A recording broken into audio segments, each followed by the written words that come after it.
All right, so this time you guys have really outdone yourselves. Yeah. A Dungeons and Dragons campaign log and a YouTube video transcript, Yeah. clearly. This is what we're working with. It's an interesting combo. It is. Yeah. It's like the ultimate deep dive challenge. But hey, I'm game if you are. Let's crack open the mysteries of the Durst Manor. Okay, so we've got the campaign log, which is really like a step-by-step account, almost like reading a detective's notes. I like that. Yeah, like we're following these adventurers every move as they explore this creepy manor. And then you've got the YouTube transcript, right? Yeah. Which is like total opposite, Yeah. all raw and unfiltered. You can like hear the fear and excitement in their voices. It's Like we're right there with them, feeling those chills down our spines. Okay, so we've got the setting, we've got the mood. Now let's talk about the players in this whole drama. So, the Durst family. Yeah, the Durst family, There's Gustav. the patriarch. Yeah, head of the family. Driven guy. Ambitious.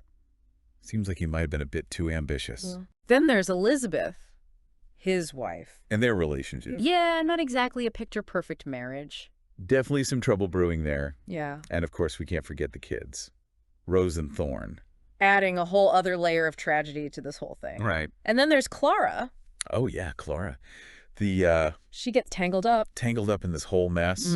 And let's just say things don't end well for her. Not well at all. So right off the bat, our adventurers find some pretty creepy stuff. Oh, yeah. I'm talking a bed with restraints, Oh. a knife covered in blood, Yeah. you know, the classic horror movie starter pack, You know, something bad went down in this place. big time. And then And then they find it. they find the necklace. The Amber Shard necklace. Right. It's like they stumbled onto a treasure hunt clue or something. It's like straight out of an adventure novel. Yeah, and they think, They think it might unlock hidden areas. which, surprise, surprise, It does. it does. Yeah. But you know what? Wow. It's more than just a key. Totally. That necklace, it's like it represents the secrets of this family, the mysteries we're trying to unravel. Exactly. It unlocks those too. And it leads them to two very different places. Hidden door in the library. Right, a secret chamber filled with all these books on dark magic, spooky stuff. And then a hidden door leading down to the basement, where they hear those chants. It's like two sides of the same coin. One hinting at forbidden knowledge, the other something way more sinister. And speaking of Elizabeth... Her journal entries are Yeah. Why? intense. Yeah. Really paints a picture of a woman scorned. Jealousy, rage. You can practically feel it leaping off the page. And it's clear her husband's affair with Clara really messed her up. She was not happy. Not happy at all. And there are hints she might have been dipping into the family funds. Maybe a little more than dipping? Yeah, maybe more than a little. But it's like she's searching for something beyond just revenge. Yeah, like a deeper hunger. Right. And then things get even crazier. Our adventurers find some sheet music. Waltz for Clara. They play it. And boom, ghostly vision. Gustav and Clara waltzing together, all lovey-dovey. In passionate embrace. Yeah, but Then she is furious. livid. Her ghostly rage is so powerful that these alabaster figurines represent Gustav, Clara, and Elizabeth. They just shatter. Just like that. Broken. It's so symbolic. Like she's trying to erase Clara completely, wipe her from existence, Exactly. and then comes the big shocker. 50 crypts. Yeah, they go to the family crypt expecting to find the Durst family laid to rest. But guess what? No bodies. Not a single one. It's like they vanished into thin air. Poof. Gone. Where did they go?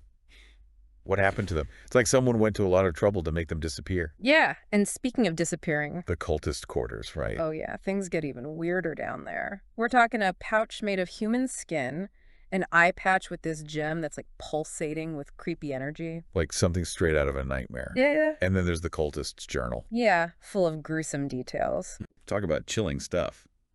They're listing all their victims, meticulously documenting each sacrifice. And guess whose names are on there? Clara and Gustav. Bingo. But there's one name that's conspicuously absent. Elizabeth's. Exactly. Yeah. What happened to her? Why isn't she listed among the victims? It's like a giant question mark hanging over this whole case. It's like she made a deal with the devil, traded one kind of prison for another. Instead of a loveless marriage, she's now bound to something far more sinister. Ooh, that's a good one. Right. So we've got a haunted manor, a vanished family, a love triangle gone terribly wrong, and a creepy cult with a taste for the macabre. Where do we even begin to untangle this mess? Well, I think the missing bodies are our biggest clue. Their disappearance suggests something more is going on here than just a simple haunting. We need to consider the possibility of a larger ritual, something that goes beyond the cult's usual activities. Okay, that makes sense. But what about Walter? Remember, his crypt wasn't empty like the others. It was filled with these pulsating growths, oozing. Well, let's just say it wasn't pretty. Walter's crypt is definitely an anomaly. It suggests a transformation, a corruption, maybe even a connection to those darker forces Elizabeth mentioned in her journal. And remember how Clara's ghost specifically pleaded with the adventurers to find him? Could Walter be the key to unraveling this whole mystery? It's like we're piecing together a morbid jigsaw puzzle, but we're missing some crucial pieces. But we do have some intriguing clues, starting with that amber shard necklace. What do we really know about its significance? While it's clearly more than just a key to hidden rooms, it seems intimately connected to Elizabeth. Remember how her spectral form reacted when she grasped the pendant during that ghostly waltz? Her rage was palpable, almost tangible. Yeah, and there's that letter the adventurers found in one of the secret rooms. It was sealed with Strahd von Zarovich's insignia. The letter suggests he was furious at someone for meddling with powers they shouldn't have. Could this be linked to Elizabeth and her journal entries about those whispers he was hearing? It's certainly a compelling connection. Strahd's involvement suggests the forces at play in the Durst Manor are tied to something larger, something that extends beyond the confines of this house. Elizabeth's journal entries about seeking power and hearing these whispers align perfectly with this idea. It's as if she stumbled into a dangerous game she didn't fully understand. So we've got a creepy necklace, a missing family, a jealous ghost, a cult with a penchant for the macabre, and a shadowy vampire lord potentially pulling strings from the shadows. What does it all mean? What's the takeaway for our listener who's probably on the edge of their seat right now? The Durst Manor isn't simply haunted. It's a nexus of dark energy, a focal point for something far more sinister. The ritualistic elements, the missing bodies, the whispers of powerful entities, it all paints a picture of a family caught in a web of their own making, but with forces beyond their control pulling the strings. It's like watching a horror movie unfold, knowing that the characters are in way over their heads. What clues should we be focusing on? What's the most important piece of this puzzle? The amber shard necklace is crucial. It seems to be both a literal and symbolic key to unlocking the secrets of the Durst Manor and Elizabeth's connection to those secrets. It's also worth noting that the adventurers themselves might be more than just observers. Remember how the spirits of Rose and Thorn merged with two of them? That suggests a supernatural bond is forming, blurring the lines between investigator and participant. Oh, that's right. I'd almost forgotten about that detail. It's like they're being drawn into the mystery, becoming part of the story themselves. What about those blank tomes found in the secret room? Do you think they might hold any answers? Their presence is certainly intriguing. Were they meant to be filled with dark rituals, forbidden knowledge, or something else entirely? We know Elizabeth was obsessed with power, so maybe these books were meant to be her tools, instruments to achieve or control that power. It's like the manor itself is a character in this twisted tale, shaping the destinies of those who enter its walls. If the manor is a character, what role does it play? Is it a prison, a conduit, a battleground for supernatural forces? That's an excellent point. It's almost as if the manor itself is feeding off the anguish, the desires, the vulnerabilities of those within its walls. Gustav's ambition, Elizabeth's jealousy, even the cultists' fanaticism, they all seem amplified, twisted within the manor's confines. And our adventurers, they're being lured deeper and deeper into this darkness with every step they take. Speaking of the adventurers, remember how that suit of armor suddenly sprang to life and attacked them? Yes, and how it crumbled to dust after they defeated it.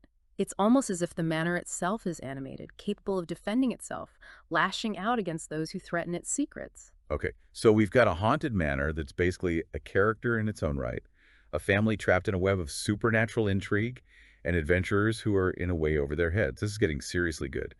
What other details do we need to consider? There are just so many layers to this thing. I think the missing bodies are a good place to start. Okay, yeah. They just vanished. No trace. It's more than just ghosts. It feels like there's something ritualistic going on here. Right, like something bigger than the cult itself. Exactly. Okay, and what about Walter? His crypt was a whole different kind of creepy. Yeah, those pulsating growths. I'm still trying to get that image out of my head. It's like he was transformed, somehow corrupted. And remember Clara's ghost begged us to find him? Like he was the key to it all. Yeah, like he holds the answers we're looking for, but where is he? That's the million-dollar question, isn't it? It is. Okay, so we've got the missing bodies, we've got Walter's creepy transformation, Mm-hmm. and then there's that amber shard necklace. Oh, yeah, that's a big one. It's more than just a key to hidden rooms. Way more. It's like it's connected to Elizabeth somehow. Remember when she touched it during that ghostly waltz? Yeah, she just like exploded with rage. It was like she was reliving that betrayal all over again. It's like the necklace itself is a conduit to her pain, her jealousy. It's like it amplifies everything. Yeah, and let's not forget that letter the adventurers found, sealed with Strahd von Zarovich's insignia. Strahd. That. Yeah, for those who don't know, he's basically like the Dracula Dungeons and Dragons. Oh, wow. The letter was all cryptic, talking about someone meddling with powers they shouldn't have, and Strahd was not happy about it. So we might have a vampire lord involved in all of this. It's looking that way. And remember those journal entries where Elizabeth talked about hearing whispers? Yeah, like something was tempting her. Exactly. It's like she got in way over her head with forces she didn't understand. This is getting really interesting. Right. So let's recap. Haunted manor, missing family, jealous ghost, creepy cult, and a possible vampire lord lurking in the shadows. What's the takeaway for our listeners who are probably losing their minds right now? Okay, so the Durst Manor isn't just haunted. It's like this central point for some serious dark energy. Like a magnet for all things creepy. Yeah, and the missing bodies, the whispers, the ritualistic stuff. It's like the family was trapped in a web of their own making, but something else was pulling the strings. Exactly. What do we need to focus on? What's the most important thing here? The necklace is key, I think. The amber shard necklace. Yeah, it's like a literal and symbolic key, unlocking the secrets of the manor and Elizabeth's connection to all of this. Right, because she was definitely mixed up in some dark stuff. Oh, yeah. And what about the adventurers themselves? Oh, good point. Remember how the spirits of Rose and Thorn merged with two of them? Yeah, it's like they're becoming part of the story themselves. Right. It's not just an investigation anymore. They're entangled in this whole supernatural mess. What about those blank tomes they found in the secret room? Any thoughts on those? Those are really interesting. What were they supposed to be filled with? Yeah, right. Dark rituals, forbidden knowledge. Elizabeth was obsessed with power. Maybe those books were her tools. Maybe they were supposed to help her control those forces she was messing with. Okay, so we've got the adventurers who are now part of the story. We've got those creepy blank books. And then there's the manor itself. The manor. Yeah, it's like it has a personality of its own. I know what you mean. It's like it feeds on all the negative energy. Right. Gustav's ambition, Elizabeth's jealousy, even the cultists' craziness. It's all amplified within those walls. Yeah. And our adventurers, they're walking right into the lion's den. I know. It's like watching a train wreck in slow motion. Exactly.